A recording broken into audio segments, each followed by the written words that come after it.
we serious about ending the insidious practice of human trafficking? Are we serious about punishing those who prey on folks with false promises and fraudulent documents? Are we serious about border security and employment verification? Are we serious about making this the last time we have this conversation?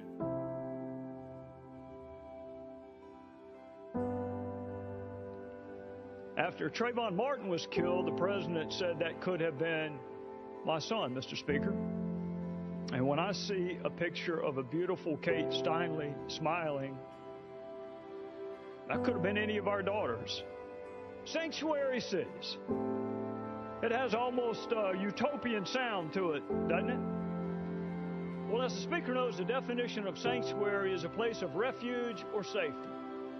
And my question for folks in San Francisco and my colleagues who support this policy is a refuge for whom? A sanctuary for whom? A refuge for Kate Steinle? A sanctuary for Kate Steinle?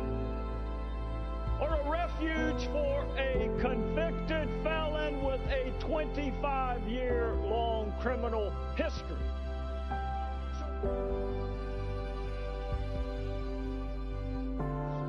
And what this administration needs to tell the American people, Mr. Speaker, is how much risk is acceptable.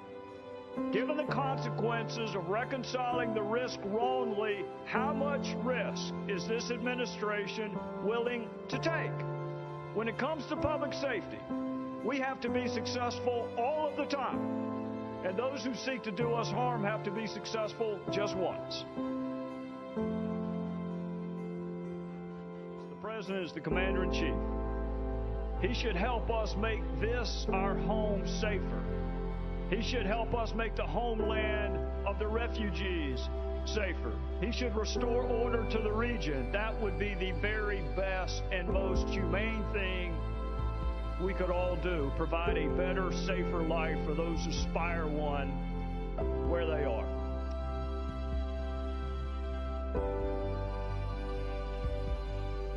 The female terrorist was radicalized well before her application to come to the United States. How did we miss that twice? The president says we're scared of widows and orphans. With all due respect to him, what I'm really afraid of is a foreign policy that creates more widows and orphans.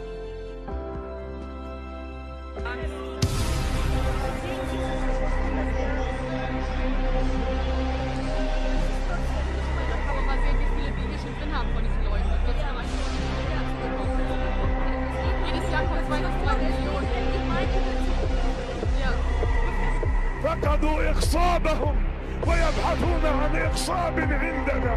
سنخصبهم وسوف ننزل وسوف ننجب منهم لأننا سوف نفتح بلادهم رغم أنوفكم يا أيها الأربعة، يا أيها الفرنسيون، يا أيها الطليان، يا كل من على وزن الطريان. قولوا اللاجئين سنطلبهم منكم قريبا باسم دولة الخلافة القادمة.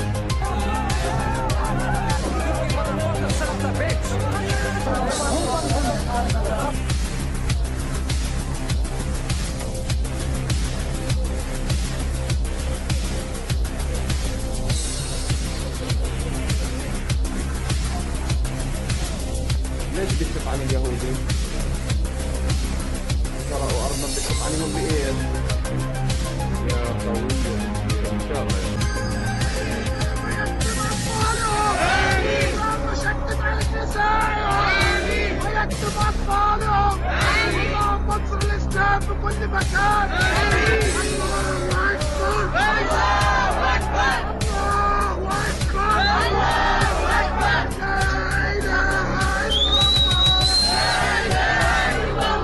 So when my colleagues tell me that Islam is a religion of peace, I tell them that Islam is a religion of pieces. Piece of body here, piece of body there.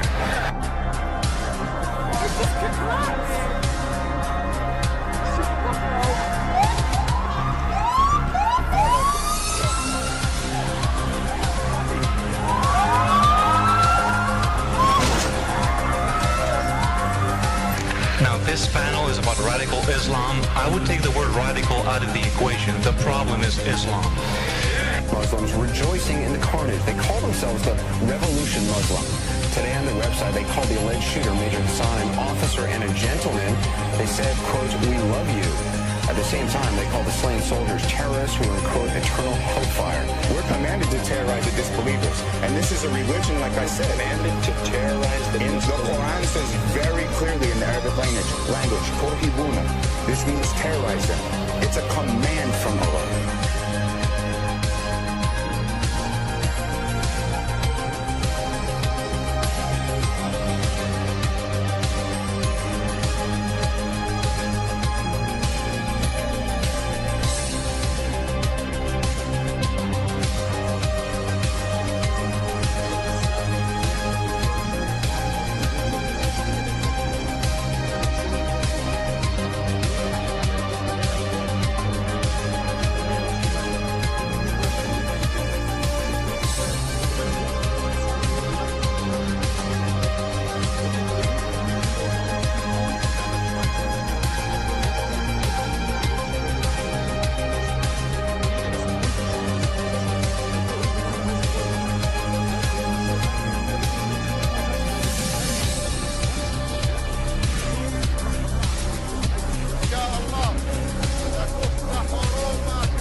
التي تنزاح في أوروبا كلها.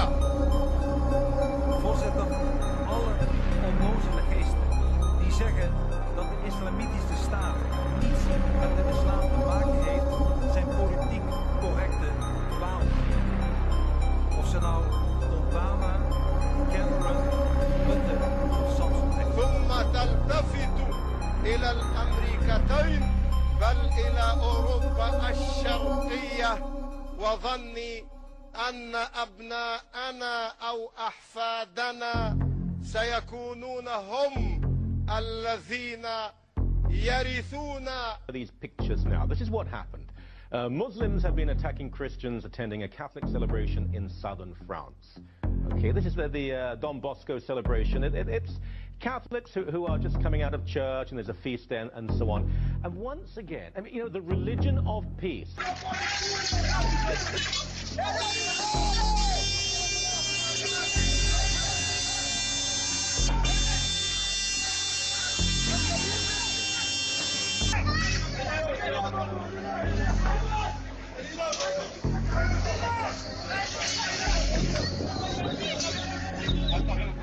جهادنا وتضحياتنا ليكون قادة الفتح منهم إن شاء الله.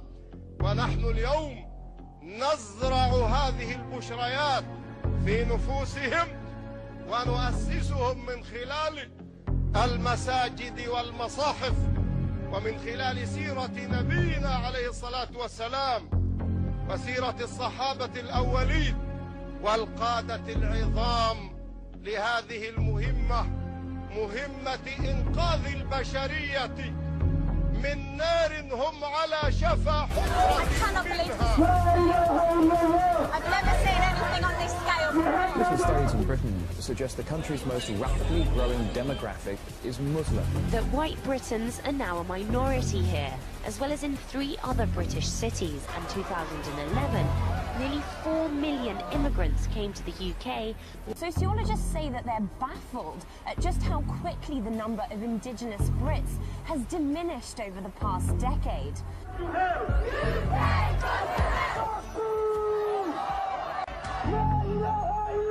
Some put it down to to a case of white flight.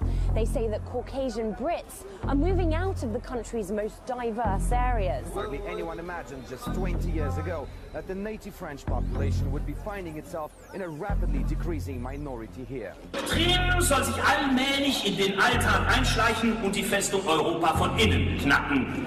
Bedenken Sie, wie Serbien den Kosovo verloren hat. Durch die demografische Entwicklung und mit Hilfe der NATO, die es zustande brachte, sage und schreibe den ersten islamischen Staat auf europäischem Boden zu begründen.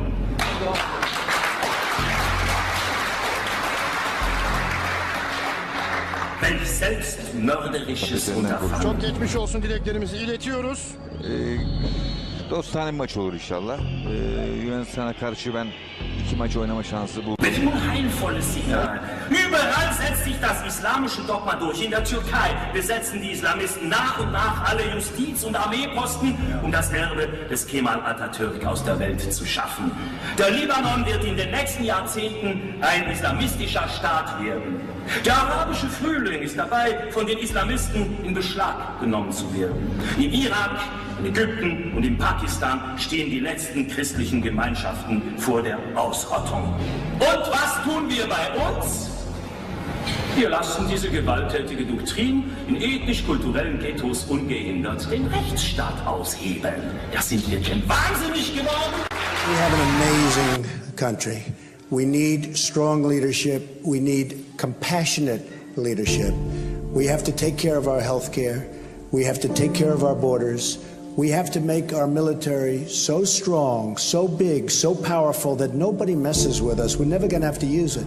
We are going to win at the military. We're going to win at the border. We're going to win on trade. We're going to get rid of Obamacare and come up with great, great, powerful, wonderful health care. I got to know Donald Trump after he spoke here in 2012, and I learned so much about him that the public never hears. Right after he visited here last time, I called him about a large Christian ministry in another state that needed some help. I learned within a day or two he had donated $100,000 of his own money. He learned about Clyde Frazier Jr., who ran the Harlem Hoops tournament in the inner city and was killed in the 9/11 attacks, and he searched down the family and he donated the money to keep that tournament going. Trump was watching a report about a Maytag plant that moved out of Iowa into Mexico, and the 3 companies in that report, he actually searched them out. They were about to go out of business because Maytag had left, and he found ways to buy products from those companies through his hotels to keep them in business. He gave the money to the local Domino's pizza restaurant so they could buy cheese and bread and keep their business in business. And those are just things I thought the world needed to know about Donald Trump, because the Bible says, by their fruits you shall know them. When you look at the fruits of his life and all the people he's provided jobs, I think that's the true test of somebody's Christianity. The most important thing I can tell you is this. It starts on February 1st. You will be so proud of me. You will be so proud of yourselves, and you will be so proud of our country. And you're going to say to your children that we were part of a movement to take back our country. We will make America great again.